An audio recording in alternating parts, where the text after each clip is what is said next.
Thank you for standing by, and welcome to the Kinross Gold second quarter 2026 results conference call and webcast. All lines have been placed on mute to prevent any background noise. After the speaker's remarks, there will be a question and answer session. If you'd like to ask a question during this time, simply press star followed by the number 1 on your telephone keypad. Thank you. I'd now like to turn the call over to David Shaver, Executive Vice President. You may begin. Thank you and good morning. In the room with us today on the call, we have Paul Rollinson, CEO, and from the Kinross senior leadership team, Andrea Freeborough, Claude Schimper, Will Dunford, Jeff Gold, and Bernard Vessels, our incoming Chief Operating Officer. For a complete discussion of the risks and uncertainties which may lead to actual results differing from estimates contained in our forward-looking information, please refer to page 3 of this presentation, our news release dated July 29th, 2026, the MD&A for the period ending June 30th, 2026, and our most recently filed AIF, all of which are available on our website. I will now turn the call over to Paul. Thanks, David, and thank you all for joining us. This morning, I will discuss our second quarter results, provide high-level updates from across our portfolio, comment on sustainability achievements, and confirm our outlook. I will then hand the call back over to the team to provide further details. Before we begin discussing the quarter, I would like to highlight some changes to our senior leadership team. I'm pleased to announce the appointment of Bernard Vessels as Chief Operating Officer, succeeding Claude Schimper, who will be retiring later this year. Claude has been an integral part of Kinross for more than 16 years, including the past 5 years on our senior leadership team and 4 years as COO. During his tenure, he has led our operations with a steadfast commitment to safety, operational excellence, and continuous improvement, helping to deliver meaningful and lasting benefits across the business. To ensure a seamless transition, Claude will remain with the company for a period of time, working closely with Bernard. On behalf of the board and the entire Kinross team, I would like to thank Claude for his outstanding leadership and many contributions to the company and wish him all the best in his retirement. Bernard brings more than 25 years of mining experience, having held increasing senior operational and leadership roles at Sibanye-Stillwater, Harmony Gold, Anglo American Platinum JV, and most recently Newmont. We are excited to welcome Bernard to Kinross and look forward to leveraging his extensive operational leadership. Turning now to our second quarter results. Following a strong Q1, we delivered a strong Q2, establishing an excellent first half and positioning us well to achieve our full-year guidance. We continued to hold the line on costs and delivered strong operating margins. As a result, we delivered free cash flow of over $725 million in Q2 and over $1.5 billion in the first half of this year. Our business is in excellent shape, and our pipeline of growth projects, including Great Bear and Lobo-Marte, continue to advance well. Our financial position and cash flow outlook remains excellent. And in Q2, we continue to return additional capital to our shareholders through both buybacks and our quarterly dividend, in keeping with our target to return 40% of our free cash flow. In terms of operations, Q2 was another strong quarter with production of 492,000 ounces. Both Tasiast and Paracatu were key contributors. Together, accounted for more than half of our production, driving significant free cash flow. With regards to our projects, we continue to make strong progress across the portfolio. In the U.S., the team continues to advance our 3 new high-quality projects at Phase X, Redbird, and Curlew. At Great Bear, both the advanced exploration and the main project are progressing well. In terms of AEX, with the remaining permits in place, we recently completed the first blast of the exploration decline. And with respect to the main project, both detailed engineering and permitting are advancing well. We continue to work with the authorities as they progress their review of the impact statement.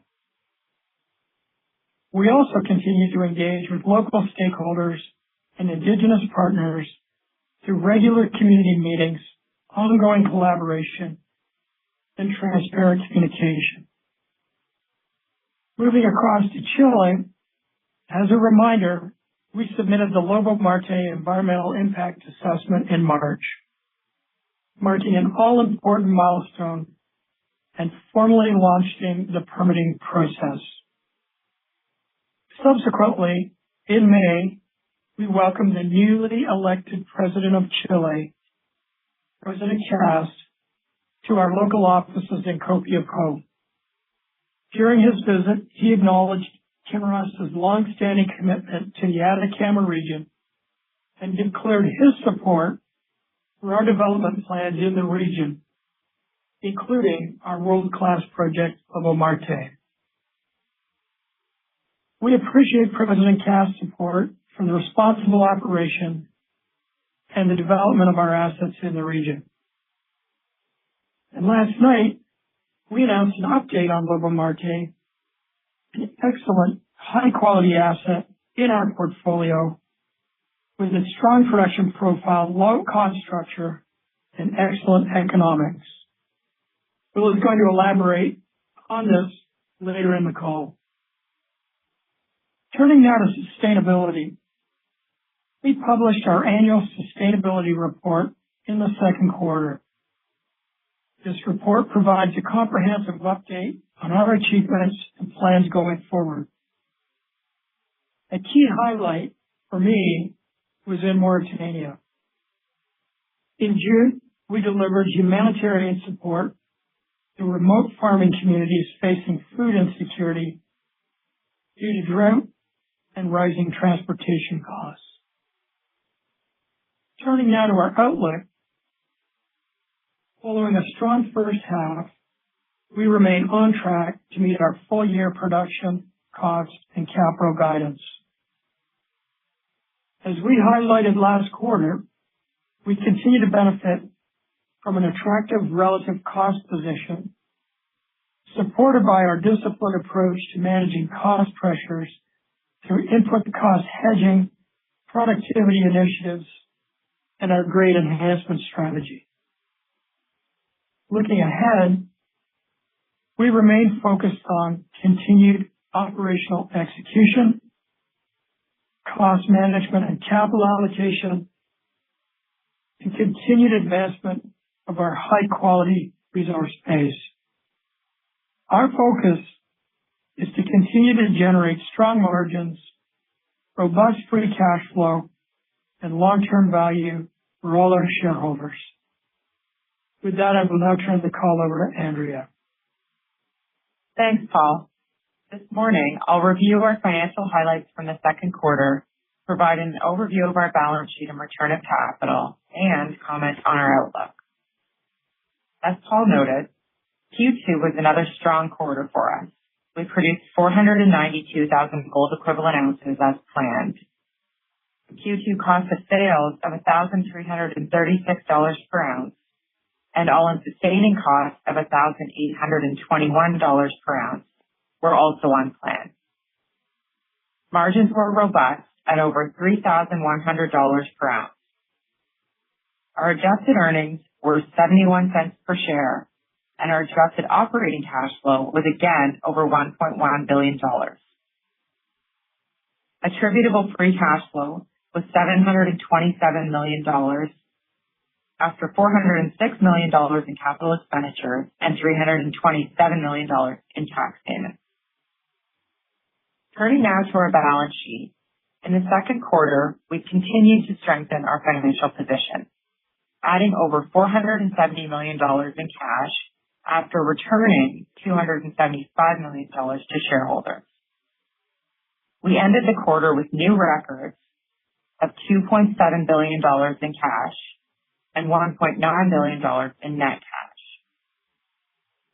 With respect to our return of capital, as a reminder, we're targeting a 40% return of free cash flow through a combination of dividends and share buybacks. Our shares continue to remain a strong return on invested capital, considering our attractive valuation and free cash flow yield. In Q2, we repurchased a total of 7.9 million shares for $230 million and continued to pay our quarterly dividend of approximately $50 million. Combined, our total return of capital in the first half represented approximately 37% of our attributable free cash flow, and we remain on track to achieve our 2026 target of 40%. Subsequent to quarter end, we repurchased an additional $40 million of shares. I'm also pleased to report that since resuming our share buybacks in Q2 2025, we've repurchased over $1.1 billion in shares, representing approximately 4% of our outstanding share count. And, including our quarterly dividends, we have returned approximately $615 million to date in 2026 and approximately $1.4 billion since the start of 2025. These results reflect the strength of our cash flow generation and our ongoing commitment to delivering meaningful returns to shareholders while further strengthening our balance sheet. Turning now to our guidance. Following a strong first half, we remain solidly on track to deliver approximately 2 million ounces at a cost of sales of $1,360 per ounce and an all-in sustaining cost of $1,730 per ounce. And we're also on track with our capital guidance in the range of $1.5 billion. On production, we expect the third quarter to be in line with the first two quarters as we continue to transition to Phase X at Round Mountain, and we expect the fourth quarter to be higher. In terms of our operating costs, as we look to the second half of the year, we expect costs to be modestly higher, reflecting a greater contribution from our U.S. operations. For the full year, we expect to be in line with our cost guidance. As Paul noted earlier, through our disciplined cost management, we're starting from a competitive cost position relative to our peers. We remain focused on managing costs in order to maintain strong margins and free cash flow generation. In the near to medium term, our fuel hedging program continues to provide meaningful protection against higher oil prices, with significant hedges in place through both 2026 and 2027. I would also reiterate that the fuel cost sensitivities we outlined with our first quarter results remain unchanged, and the impact on our overall cost structure remains manageable and within our guidance ranges. As a reminder, our guidance was based on $70 oil. For every $10 per barrel change in oil price, we expect an impact of approximately $10 per ounce, with a potential additional $4 per ounce from secondary impacts such as freight and other consumables, as oil markets continue to be volatile. For added context, if the recent oil prices persist through the remainder of the year, the impact on all-in sustaining costs would be less than 2%. On the supply side, we continue to receive regular deliveries of fuel and other key consumables, and we've not experienced any supply disruptions across our operations. Looking forward, our grade enhancement strategy is expected to provide organic offsets to inflationary pressures and contribute a stronger cost profile over time. For example, Both Tasiast and Curlew are expected to begin contributing higher grade ounces to our production profile starting in 2028.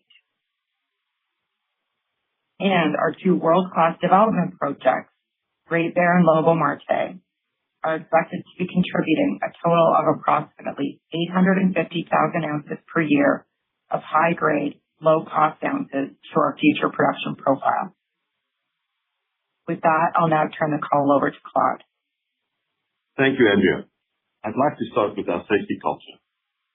This quarter, we continue to invest in protecting our people through proactive training initiatives which promote our safe ground brand. Our critical risk management program continues to mature across our operations, with leaders engaging effectively with the workforce and verifying critical controls for high-risk tasks. Turning now to our operations. Starting with Paracatu, the mine had an outstanding quarter, with strong production driving significant free cash flow. Production of 158,000 ounces at a cost of sales of $1,108 per ounce were in line with the prior quarter. Paracatu remains on track to meet its guidance of 600,000 ounces at a target cost of sales $1,240 per ounce. Tasiast had another strong quarter. Production of 133,000 ounces increased over the prior quarter due to higher throughput, with a cost of sales of $990 per ounce, in line with the prior quarter. Tasiast remains on track to meet its guidance of 505,000 ounces at a target cost of sales of $1,050 per ounce. At La Coipa, we produced 59,000 ounces at a cost of sales of $1,395 per ounce. Production increased over the prior quarter due to planned higher grade and throughput. Cost of sales decreased over the prior quarter due to higher production. Before I move on, I'd like to acknowledge the recent severe winter storm in northern Chile. Our thoughts are with the local communities and our employees who were affected by this event. While we experienced some impact, La Coipa remains on track to achieve its annual guidance of 210,000 ounces at a target cost of sales of $1,320 per ounce. Moving to our U.S. operations, production was lower quarter-over-quarter as we ramp up ore mining at Round Mountain Phase S in the second half of the year. Combined, the U.S. sites delivered production of 142,000 ounces, the cost of sales of $1,871 per ounce. At Fort Knox, production of 95,000 ounces was in line with the prior quarter. Cost of sales of $1,596 per ounce was lower compared to the prior quarter due to the timing of ounces processed through the mill. At Bald Mountain, production of 27,000 ounces was in line with the prior quarter. Cost of sales of $1,770 per ounce was lower due to the ramp-up of capital stripping at Redbird in Q2 and higher ounces placed on the heap leach pads. At Round Mountain, we are currently in a stage of higher waste mining and lower grade, lower volume ore supply as we are stripping Phase S. Higher grade, higher recovery ore is expected from Phase S in the second half of the year. Turning to a spotlight on our overall performance. At Kinross, we have a strong culture of continuous improvement and innovation embedded throughout the business, with each site having a dedicated team in place to evaluate, implement, and sustain increased efficiencies and cost management practices. I would like to list a few highlights of these projects to demonstrate how they help offset inflationary and cost pressures. Starting with Paracatu, the recovery improvement projects which have been in the works for the last couple of years are now delivering tangible results. We have made enhancements to the CIL circuit, implemented new gravity concentrators, improved process controls, and carbon management practices, as well as targeted improvements in the Acacia reactor performance, all of which are contributing to higher recoveries and improved operating performance. At Tasiast, we are focused on mining and mill throughput improvements and our solar power. On the mining front, we are focused on loading productivities, targeted training, and commissioning of larger equipment. In parallel, we've improved the effective utilization of our hauling fleet through an improved roster balance, shift change management, and dispatch optimization. These increases together have contributed to a record month in May, with Tasiast delivering the highest tons mined and moved in its history. At the mill, team's attention is focused on continued improvements, reliability, and some examples include implementing procedures which have reduced the time to change out a rib belt by 50%, redesigning the sag panels with lighter weight, and adding oxygenation to make recoveries more consistent. In terms of power, the solar facility continues to provide approximately 23% of site power requirements, resulting in lower energy consumption and reducing impacts of the recent elevated oil prices. At Bald Mountain, the shovel optimization program has delivered improvements in loading efficiency, outputting lower mining costs while improving equipment productivity. We have also introduced a relief operator program, which has contributed approximately 2.1 million productive tons during break coverage since the beginning of the year. At both Round Mountain and Fort Knox, we have optimized haul routes and truck dispatching practices, reducing unnecessary engine hours and fuel consumption. These efforts have resulted in fuel savings of approximately 6.4 million liters, while reducing haul cycle times at Fort Knox by approximately 7 minutes. At all of our sites, we are embracing the use of artificial intelligence and machine learning to improve our predictive maintenance, optimize schedules, and mine planning and fire response management. Overall, our continuous improvement and innovation initiatives continue to generate measurable benefits across the portfolio, supporting safety, productivity gains, enhancing efficiency, and helping offset inflationary cost pressures. Before I hand the call over to William, I'd like to say what an incredibly rewarding journey it has been with Kinross. It has been both a privilege and an honor to work alongside such a talented and dedicated team. As I transition my responsibilities over to Bernard, I do so with great confidence in his extensive operational experience, combined with the strength of our team, positions Kinross well for continued success. Thank you to everyone with whom I've had the opportunity to work alongside over the years. And Bernard, welcome to Kinross. With that, I'll now pass the call over to William. Thanks, Claude. It has been a pleasure working alongside you. Bernard, welcome to Kinross. I look forward to working closely together as we continue to advance our operating and growth initiatives across the portfolio. Turning to our resource base and project pipeline. Our portfolio remains underpinned by a substantial gold resource inventory of more than 27 million ounces of M&I and an additional 17 million ounces of inferred.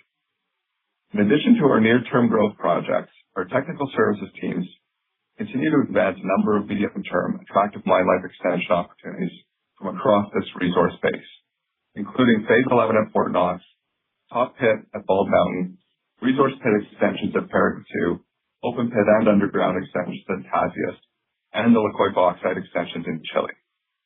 These projects have the potential to further strengthen our production profile, extend mine lives, and create value for shareholders well into the next decade. The 3 high-quality projects in the U.S. that we announced earlier this year are excellent examples of how we are leveraging our extensive resource base to create long-term value. I'm pleased to report that our teams are making strong progress across all 3 projects and continue to advance them on plan. At Phase X at Round Mountain, underground development is progressing slightly ahead of schedule, with over 8,400 meters completed to date, de-risking our path to first production in 2028. Engineering work for both surface and underground infrastructure is advancing well, including the start of detailed engineering for our paste backfill plant. Procurement is also advancing well, with packages awarded for many critical items such as the mobile equipment, ventilation fans, and the CRF plant. We've also had a strong focus on operations readiness, with 21 Kinross miners gaining experience working underground with our contractor and onboarding of a highly experienced underground mine manager. At Bald Mountain, mining of Redbird is advancing well, benefiting from the increases in efficiency, and we expect Redbird production to continue ramping up through the rest of this year. construction of heap leach pad extensions to support Redbird advanced significantly over the first half of the year, benefiting from a milder winter, with earthworks for the first leach pad extension now complete and lining well underway. Engineering for the SART plant and other process infrastructure has also advanced, and long lead procurement is underway for some of the key infrastructure. Turning to our Curlew project in Washington, we made significant progress on the tailings dewatering plant in Q2, with the building now complete and installation of mechanical equipment commencing. Mill refurbishment activities are starting to ramp up, with the contractor onboarded and starting initial demolition. Underground mine development and infrastructure are also advancing well, with the raise culvert construction completed for the main ventilation and escape raises, and underground development ahead of schedule. We are pleased with the progress across this portfolio of opportunities and will continue to provide updates as the projects advance towards production. Turning now to Lobo-Marte, our next high-margin cornerstone development project beyond Great Bear. We completed a high-level refresh of our feasibility study economics to account for inflation since 2021 and further enhancements of the execution strategy. For context, the historically operated project is located in northern Chile in the Atacama region, approximately 50 kilometers from both of our assets, La Coipa and Maricunga. The project's key attributes included forecasted long mine life, high heap leach grade, and low strip ratio, positioning Lobo-Marte at the lower end of the industry cost curve and reinforcing its potential to become a significant contributor to long-term shareholder value. In terms of production, based only on the initial mine plan and current reserve, Lobo-Marte is expected to produce approximately 4.6 million ounces over an initial 15-year operating life. Annual production is expected to average approximately 350,000 ounces a year during steady-state operations, providing a meaningful and long-duration source of low-cost production for our portfolio. These attributes and the substantial production scale deliver excellent returns on the $1.8 billion initial capital, with an all-in sustaining cost of $1,000 per ounce, an NPV of $4.3 billion, an IRR of 26%, and a payback period of approximately 2 years, all set at a gold price of $4,100 per ounce. And the project remains resilient at lower gold prices. With a high-grade, low strip ratio, and low-cost structure, Lobo-Marte is expected to play an important role in our grade enhancement strategy alongside Great Bear, with potential to become a cornerstone asset, adding higher margin production and strong free cash flow in the 2030s and into the 2040s. The project is also an excellent strategic fit for Kinross, extending our mine life in Chile, where we have a 20-plus year history of production and strong government support for responsible mine development through large-scale open-pit mining and heap leach processing, areas where we have extensive experience both in Chile and in the U.S. The layout and scale of the two open-pit mines at Lobo-Marte is one key driver of that low-cost structure and high margin. Tasiast pits and the broad mineralization allow for use of a large-scale fleet planned to deliver mining rates of up to 50 million tons per annum in the current mine plan.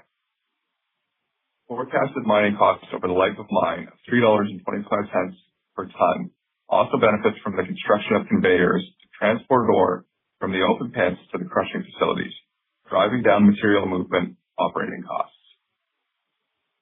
Most importantly, on the mining side, the overall cost structure and all-in sustaining costs are expected to benefit significantly from the low strip ratio of 2 to 1, driven by the broad nature of the mineralization on these porphyry deposits. Planned in the current economics from the 2021 FS contemplates the sequential development of the two open pits, beginning with Marte, which has been mined previously, reducing the strip ratio and initial capex. As we progress the project, we will continue to study the optionality around the sequencing of the two open pits. Moving to processing, the project is designed around a nominal throughput rate of approximately 35,000 tons per day, with ore processed through a conventional three-stage crushing circuit prior to heap leaching. The amenability of the ore to heap leaching, with a strong forecasted heap leach recovery of 69%, is also central to the strong margin and low expected cost of production at Lobo-Marte, as heap leach processing at an estimated $12.30 per ton would would be significantly cheaper than a conventional mill and CIL circuit. The 1.3 gram per ton average grade of the reserve at Lobo is significantly higher than most heap leaches operating today, and is the largest contributor to the strong margins, economics, and returns of this project, with an estimated all-in sustaining cost of $1,000 an ounce. It is this grade that enables Lobo to potentially produce 300,000 to 400,000 ounces per year from a relatively straightforward 35,000 ton per day, 3-stage crush and heap leach facility. Moving to capital and site infrastructure, the refresh of the 2021 FS indicates initial project capital of approximately $1.8 billion, largely driven by processing facilities and site infrastructure, including approximately $1.1 billion of direct capital and $700 million for indirect and contingency. The key infrastructure required to support the project beyond the processing facilities includes a 75-kilometer access road, 60-kilometer power line, and a 40-kilometer water pipeline, which is expected to bring water in from our existing operating wells that are currently supplying water to La Coipa. We also included significant investment in the capital estimate to ensure best-in-class environmental controls and initiatives, including options such as covering all of our conveyors to minimize dust and using regenerative braking on the conveyors to save energy.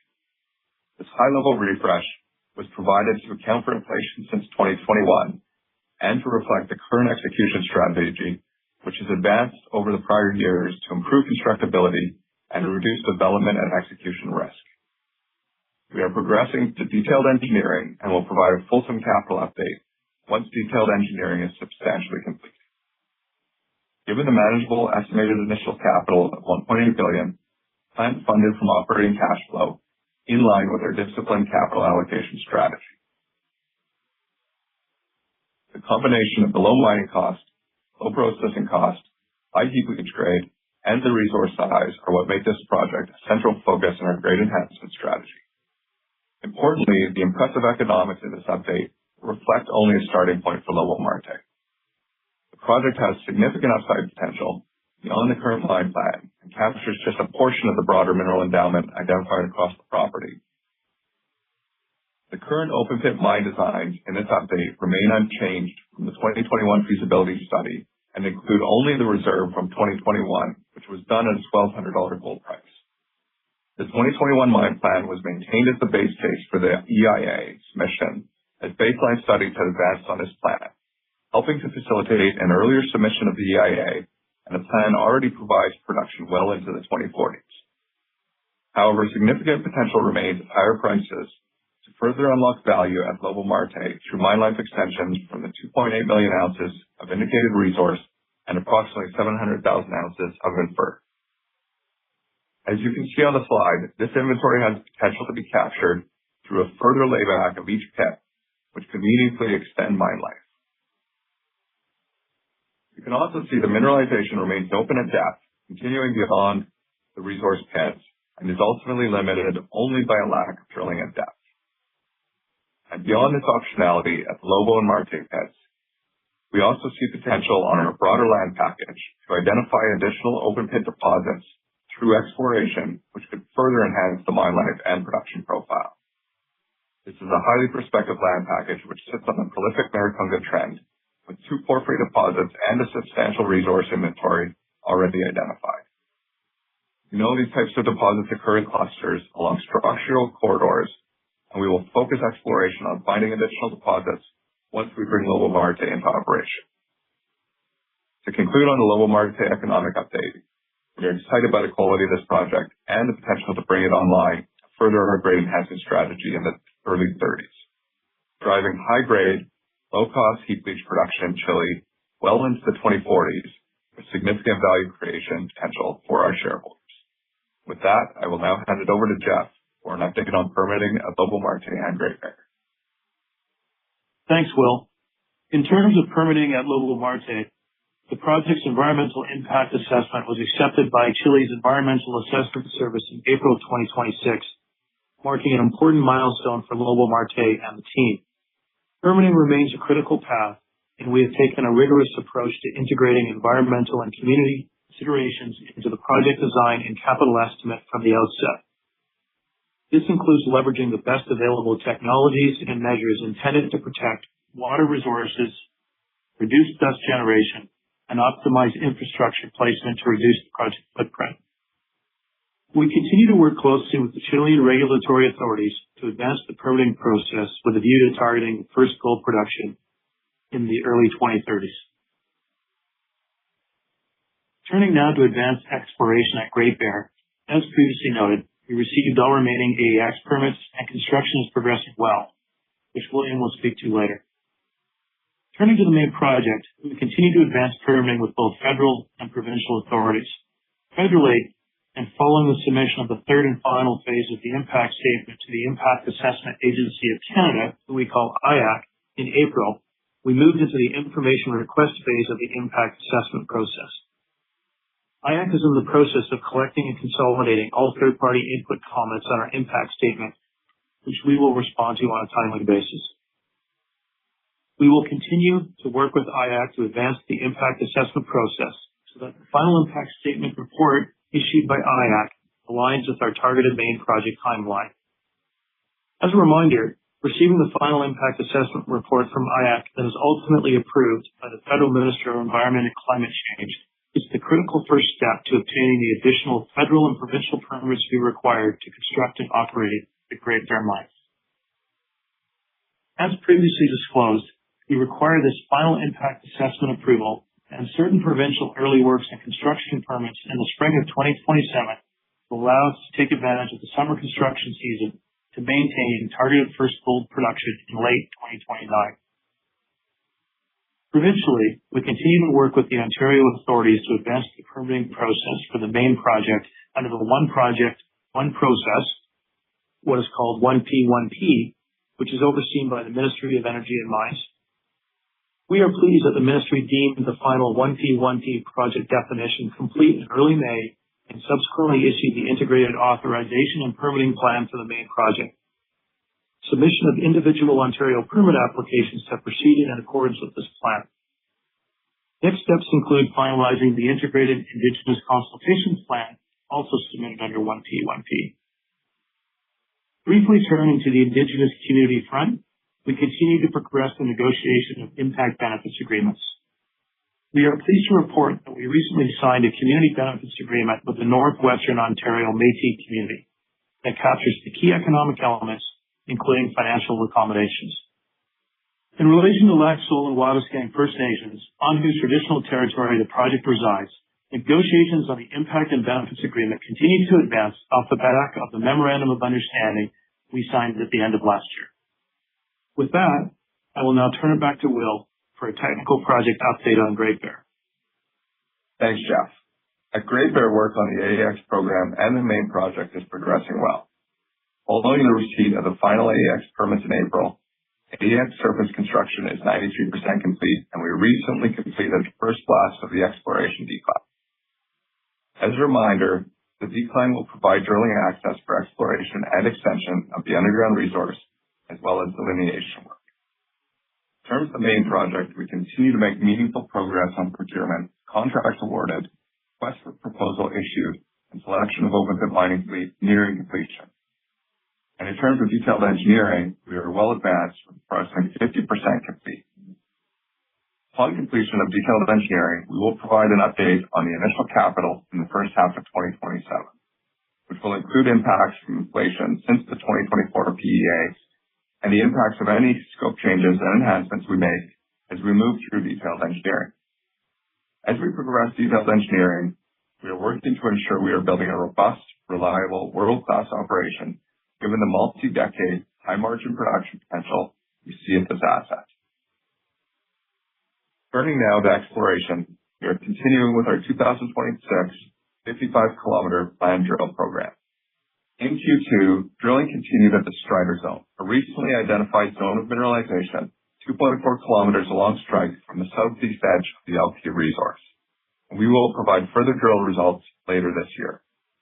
With that, I will now turn it back to Paul for closing remarks. Thanks, Will. After a strong first half, we are well positioned to meet our targets in 2026. We have a strong set of upcoming milestones this year, which include continued strong operational performance and cash flow generation, ongoing return of capital through our dividend and share repurchases, further strengthening of our balance sheet, advancing our projects pipeline, and continued exploration and studies of our resource inventory intended to bring in new projects to extend mine lives. Looking forward, we are excited about our future. We have a strong production profile. We have an attractive relative cost position, and we are holding the line on costs. We are generating significant free cash flow. We have an excellent balance sheet. We have an attractive return of capital. We have an exciting pipeline of both exploration and development opportunities. We are growing our net asset value and our per share metrics. And we are very proud of our commitment to responsible mining that continues to make us a leader in sustainability. In closing, we believe that our shares offer attractive relative value across a number of metrics. And with that, operator, I'd like to open up the line for questions. Thank you. We will now begin the question and answer session. If you'd like to ask a question, please press star 1 on your telephone keypad. If you'd like to withdraw your question, simply press star 1 again. Your first question comes from the line of Fahad Tariq from Jefferies. Your line is open. Hi, thanks for taking my questions. On Lobo Marte, can you just talk about maybe next steps and how we should be thinking about a potential pit redesign at prevailing gold prices, when the CapEx spend would come in, how it would compare to the timing of Great Bear? Just trying to think through next steps over the next few years. Thanks. I think, as we mentioned, we've just submitted the EIA, so that's the key critical path and the key next step. So we're focused on that, and that's 2 to 3 years roughly for that process. And then after that, we go into construction. So construction is really end of the decade. So the peak and spend there will kind of be behind the peak and spend at Great Bear. And in terms of the redesign, as you can see in what we've released, there is significant potential, not only in M&I, but also cutoff grades, that type of thing.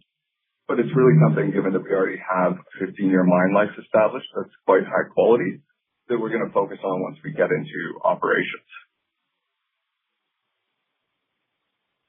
Okay, great. And then maybe just switching gears to overall just cost environment. Kinross has obviously done a really good job containing costs. Just are there any areas where you are seeing cost pressures? It doesn't sound like diesel is necessarily a big impact so far, but are you seeing anything on the consumable side, or even any upcoming labor negotiations we should be aware of that could result in some inflation? Thanks. Sure, Andrea, I'll take that. I guess just as a reminder, we did include a 5% inflation factor in our guidance for the year. So we're still feeling pretty good about that. That was prior to, higher oil prices. But as you noted, that the impact of those has been relatively muted, and we expect it, to continue to not have a significant impact. It's sort of below 2% is the all-in expected impact if we continue with higher fuel prices. In terms of other areas of inflation, as I said, this is all within what we contemplated in our guidance, but just to give you some specific examples, we're seeing higher power costs in Alaska. And then on the labor side, Nevada is always kind of a tight labor market, not really more significant than we've seen recently, just sort of ongoing labor in Nevada.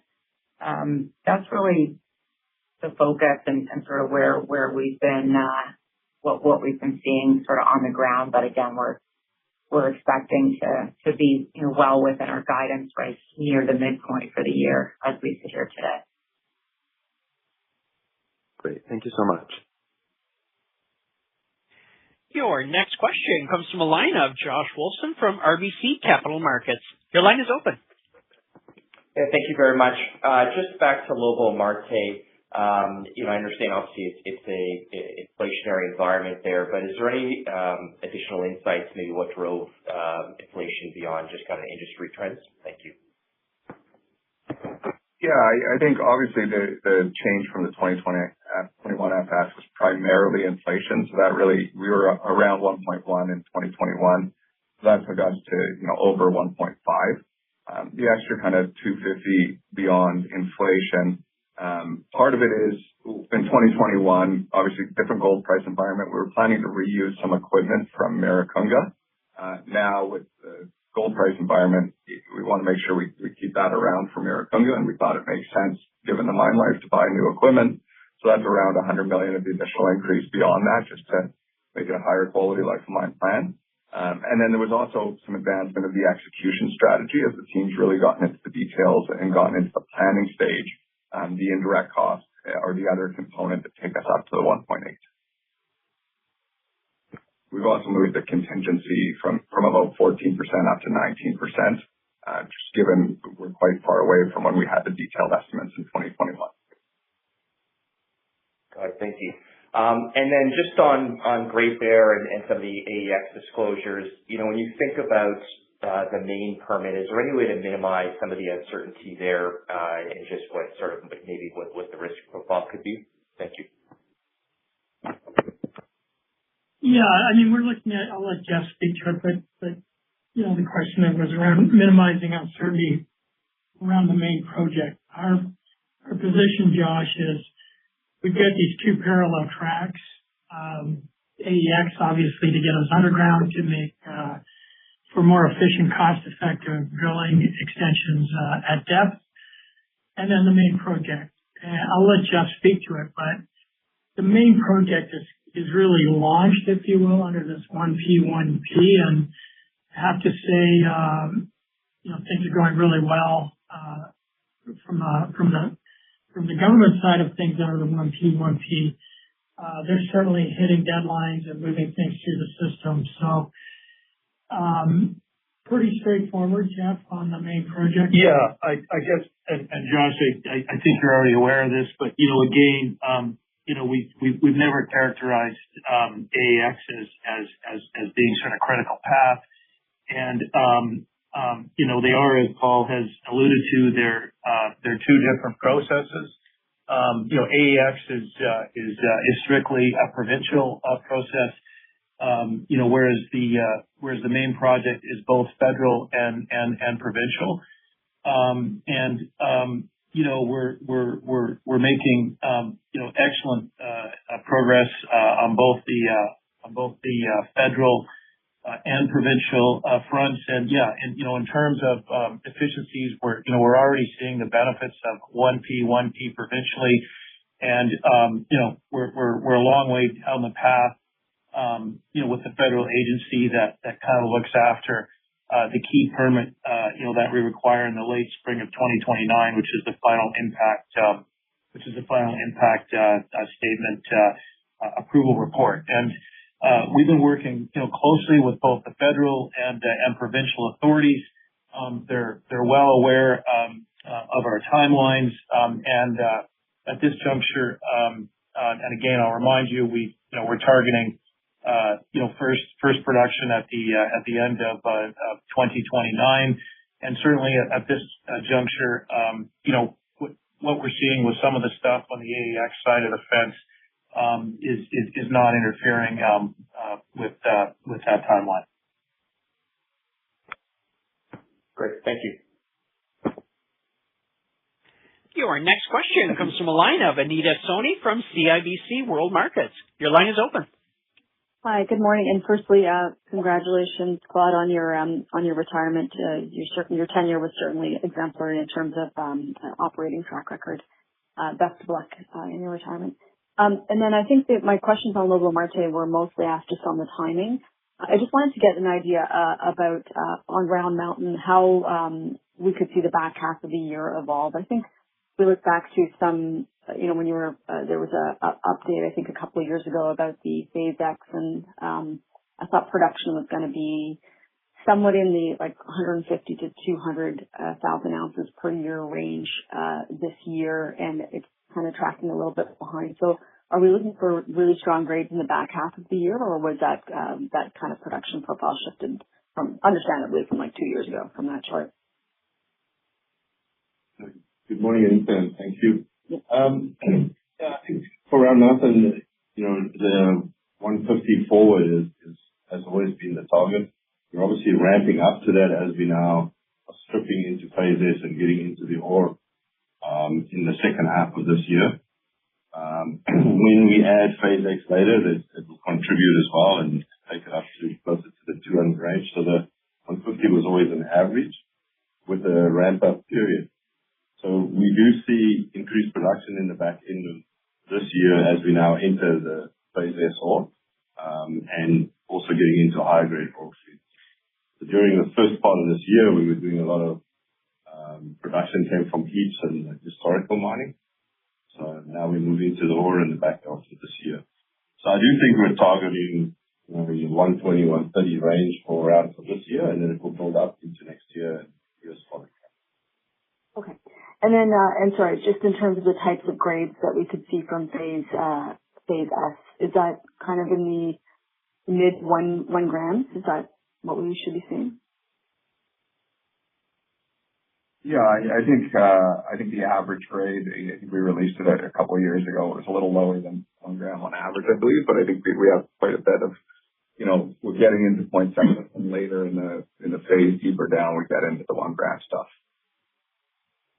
Okay, yeah. So I was just talking specifically about the deeper stuff rather than the stuff that goes to the heap leach, which is consistently sort of 0.2, 0.3 material. Okay, all right. Thank you very much. Your next question comes from a line of Daniel Major from UBS. Your line is open. Hi, thanks for the questions and congratulations on a good quarter. Yeah, I guess the first one, just on the balance sheet, the capital returns, encouraging to see it sustainably returning cash to shareholders. But you're at $2 billion of net cash now, and if you stick to your 40% payout ratio, that cash balance obviously continues to build. Is there a maximum level of cash you're comfortable with before you commit to a higher rate of return? First part of the question. And then the second part of the question, how's the M&A component of the capital allocation framework looking at the moment? Asset values have come back. Is there any opportunities out there you're working on? That's the first part of my question. Sure. I'll start on the cash balance. You're right. We're at net cash of just under $2 billion, and we do expect that to continue to grow as we go through the year here. We started the year with the 40% of free cash flow commitment coming back to shareholders. So we're going to progress with that, and we'll see how the year finishes out. We're certainly comfortable with the cash balance. We're comfortable with it continuing to grow. Strong balance sheet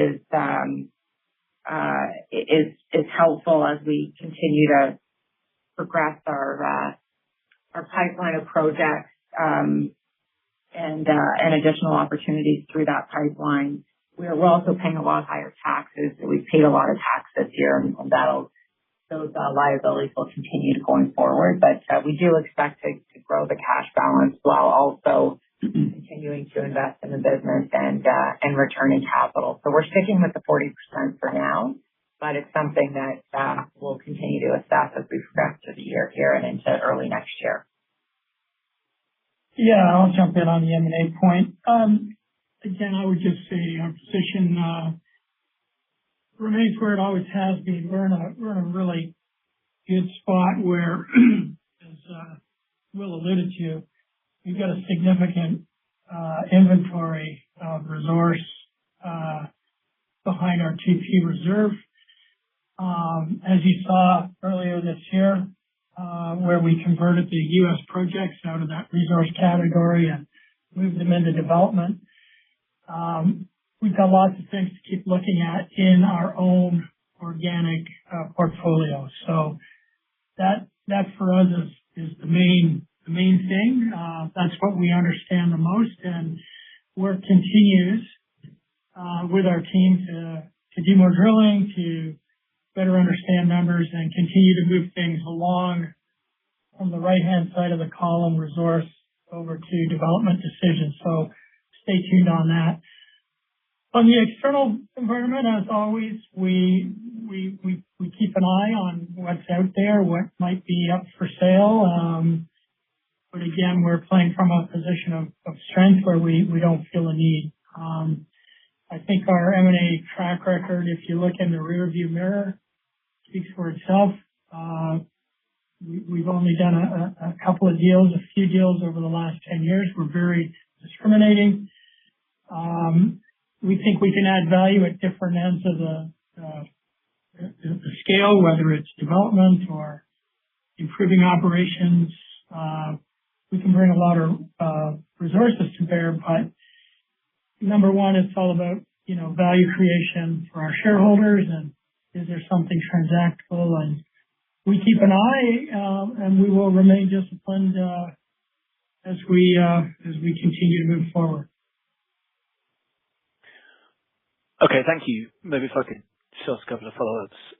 Just one on Lobo Marte. What is the life of mine sustaining CapEx embedded in the $1,000 AISC?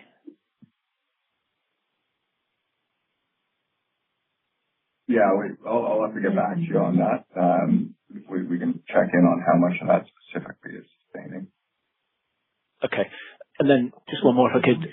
Given the higher price environment, what is the timeline around another pushback at Tasiast? When might you be thinking about that and a decision to extend the profile?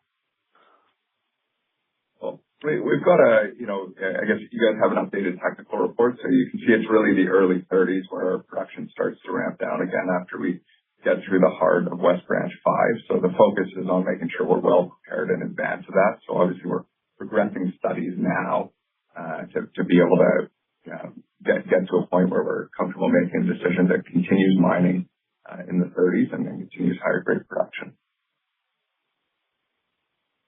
All right. Thanks a lot. Yeah, and just a follow-up. The guys have gone back to us on, we've got about $1.5 billion of sustaining CapEx life of mine. About half of that is stripping for Lobo. Thank you. I think, piling on a bit, but it's all about, in a layback, as you can appreciate, Dan, we're just looking at the economies of scale and what we can do with perhaps bigger trucks, bigger shovels, truck optimization. What can we do to bring things forward in terms of waste removal? That's where a lot of the analysis is right now, in terms of, what can we do to compress schedule on the amount of time it takes to do the layback. That's where we're focused.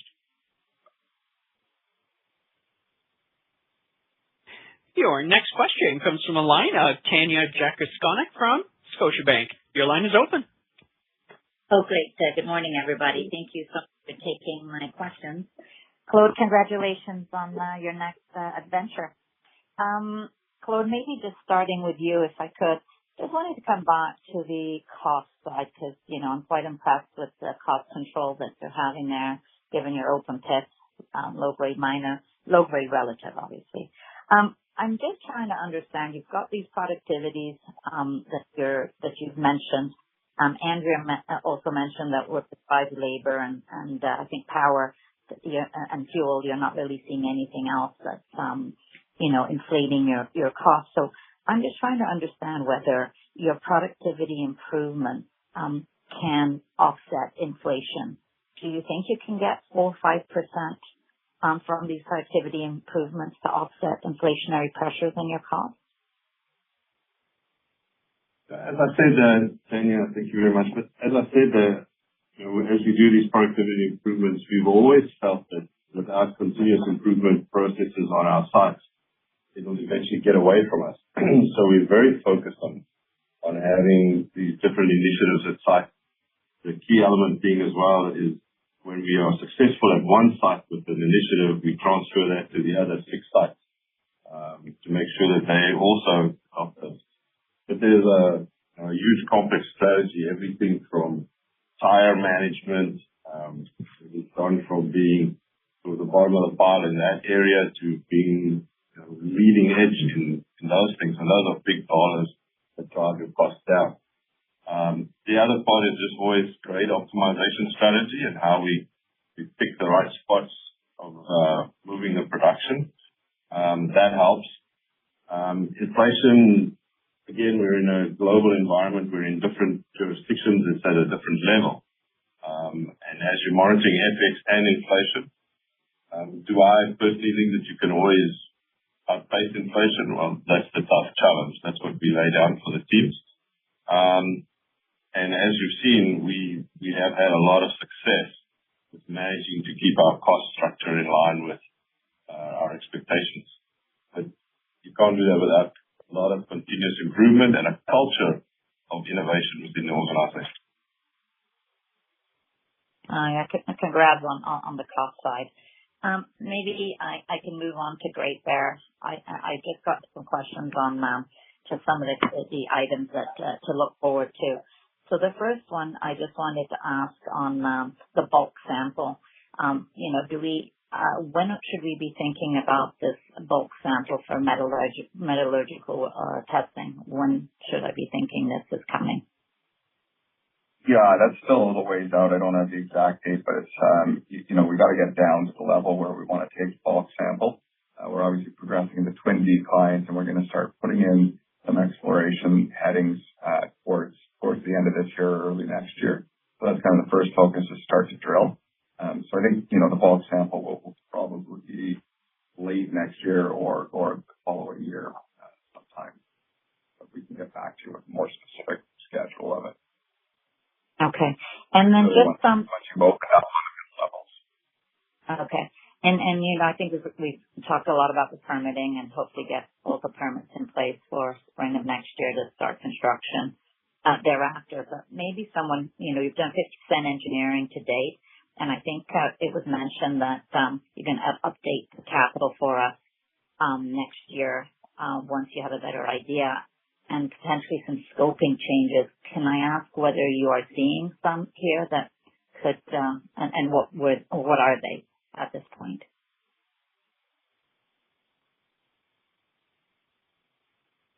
Yeah, look, I think that's right. I mean, there's always going to be an inflation component, Tanya.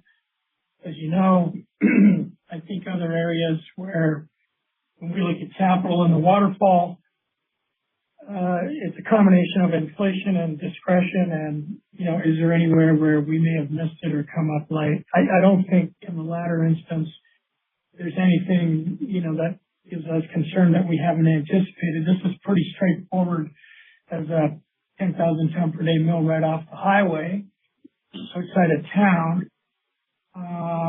But we always look at optimizations or enhancement that might be more favorable to environmental regulations, that sort of stuff. So yeah, there will be an update. I don't view this as a project that's particularly at all capital sensitive. And just, stay tuned for that. It'll be sort of normal course, adjustment, mostly due to inflation. Yeah, that's what I was getting at, Paul. I was just trying to understand, if it was just, inflation plus, and then it's a scope change, and then we'd have to adjust for that. But it seems as though it's just inflation. It'll be a combination, but typically I'm of the opinion that an increase in capital isn't necessarily always a bad thing.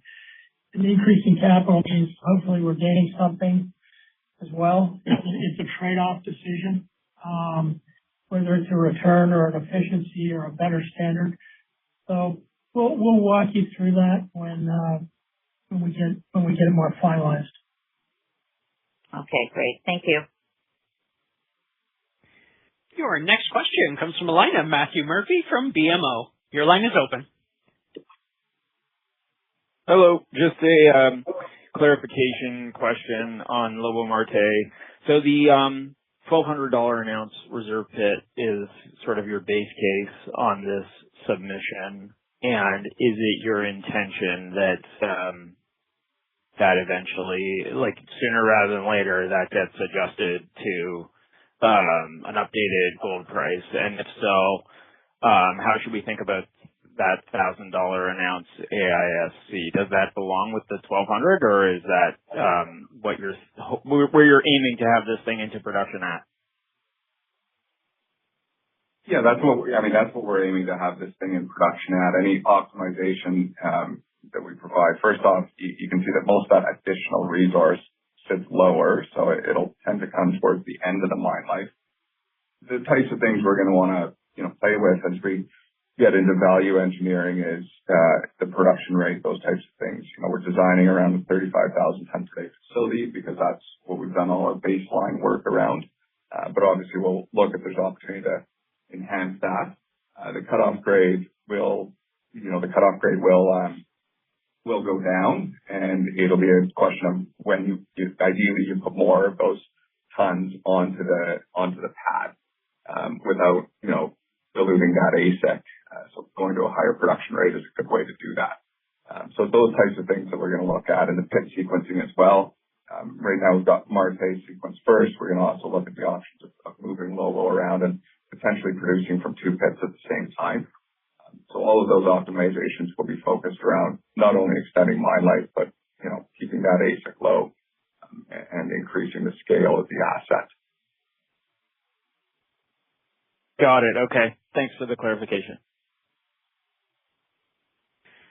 And there are no further questions at this time. I will now turn the call back over to Mr. Paul Rollinson for some final closing comments. Great. Thank you, operator. Thanks everyone for joining us this morning. We look forward to catching up with you all in person in the coming weeks and months. Thank you for dialing in. Thanks. This concludes today's conference call. Thank you for your participation. You may now disconnect.